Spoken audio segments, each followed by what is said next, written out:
Hello students, today we are going to continue exercise 6.3 and we are going to complete question number 3 today. Find the square roots by the method of repeated subtraction.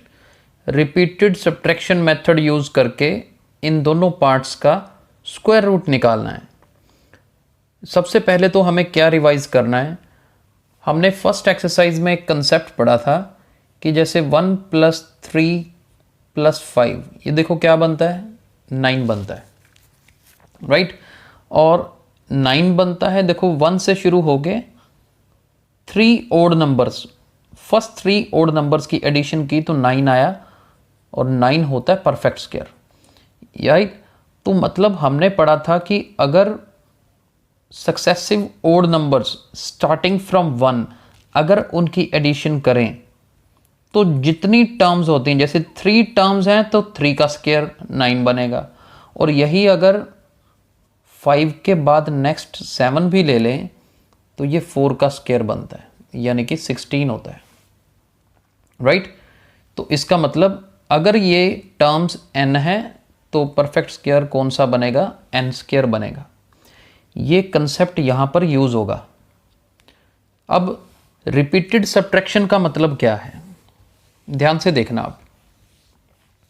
जैसे हम ये first part 100 वाला शुरू कर रहे हैं, 100 है, जैसे सब्ट्रैक्शन स्टार्ट करते हैं. रिपीटेड सब्ट्रैक्शन मतलब पहले 100 में से 1 माइनस कर दो, कितना आएगा 99. एक पर सब्ट्रैक्ट करते जाइए.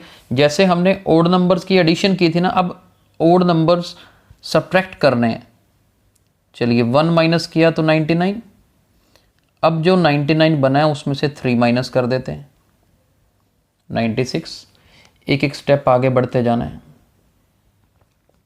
96 में से 5 माइनस करेंगे. समझ आ रहा है, ये 1 3 5 जो ऐड करके बनता था, अब सभी नंबर्स को क्या करना है, सब्ट्रैक्ट करना है. और बाद में बताएंगे आपको कि फाइनली आंसर कैसे बनेगा. 91 में से अब ये 5 माइनस हो चुका है तो अब 7 माइनस करेंगे. 91 में से 7 माइनस करेंगे तो 84. देन 84 में से 7 के बाद 9 माइनस करिए, कितना बनेगा 75. चलिए 6 स्टेप बनते हैं.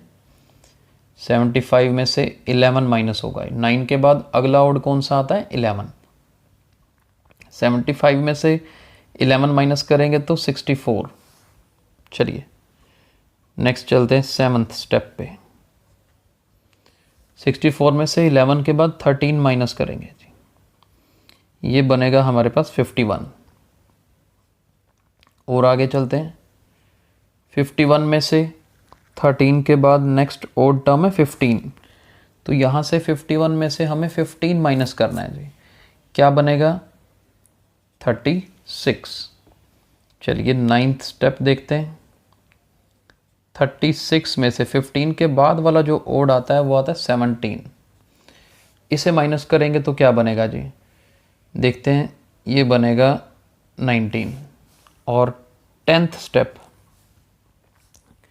19 माइनस, अब 17 के अगला ओड क्या है 19. देखो सब्ट्रैक्शन सक्सेसिव करते करते एंड में फाइनल लास्ट स्टेप में हमारे पास 0 बन रहा है. अगर 0 बन रहा है तो परफेक्ट स्क्वायर है, इसका मतलब पहली बात तो 0 बन रहा है तो मतलब क्या है, परफेक्ट स्क्वायर है. कितने स्टेप्स लग गए हमारे 10 स्टेप्स, यानी कि in 10th step, in 10th step we get 0. 10वें स्टेप में 0 आया ना, therefore square root of 100 is 10. जितने स्टेप्स यूज हो जाएंगे ना, जैसे 10 स्टेप्स यूज हुए तो आंसर क्या है 10 है. मेथड समझ आया. अब 100 वाला कर लिया ना, 169 पे चलते हैं. इसी तरह से एक प्रैक्टिस करते हैं 169 की. चलिए ध्यान से देखिए. सेकंड वाला 169 करना क्या है, वही सब्ट्रैक्शन करनी है. देखते हैं कितने स्टेप्स लगते हैं सब्ट्रैक्ट करने में. फर्स्ट स्टेप 1 माइनस किया 168. सेकेंड स्टेप 168 में से 3 माइनस करेंगे 165। थर्ड स्टेप, 165 में से 3 के आगे 5 आता है, इसे माइनस करेंगे तो 160। बढ़ते जाइए आगे, 160 में से 7 माइनस करेंगे तो 153। 153 में से 9 माइनस करेंगे तो 144। 144 में से 11 माइनस करें 133।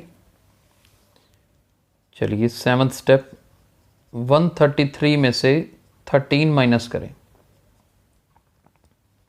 120। एट्थ स्टेप, 120 में से 15 माइनस करें तो 105। नाइन्थ स्टेप, 105 में से 17 माइनस करना है जी। देखिए 105 में से पहले तो 15 माइनस करें तो 90 बनता है, और हमें तो 17 करना, 2 और माइनस करेंगे तो 88। 10th स्टेप, 88 में से 19 माइनस करना है। 88 में से 19 माइनस करना हो तो पहले 20 माइनस कर दीजिए। 88 में से 20 माइनस करेंगे तो 68। अब 1 ऐड कर दीजिए, 69 बन जाएगा। 69 में से 21 तो ये कितना आएगा 48। 12th स्टेप, 48 में से 23 माइनस करें तो 25। 13th स्टेप, 25 में से 25 माइनस करें, क्योंकि 23 के बाद 25, तो आंसर क्या आता है 0। सो इन 13th step we get 0, therefore square root of 169 is equal to 30। जो स्टेप है लास्ट वाला वही हमारा आंसर है। Right, I hope third question आपको समझ आया होगा। रिपीटेड सब्ट्रैक्शन मेथड आपको यूज करना आ गया होगा। आपको असाइनमेंट दे रहा हूं, आप 2 क्वेश्चन करिएगा। एक तो 81 के लिए चेक करिए, ठीक है, और एक आप चेक करिए 121 के लिए। 2 क्वेश्चन करिए, प्रैक्टिस करिए, कल हम आगे कंटिन्यू करेंगे। Thank you.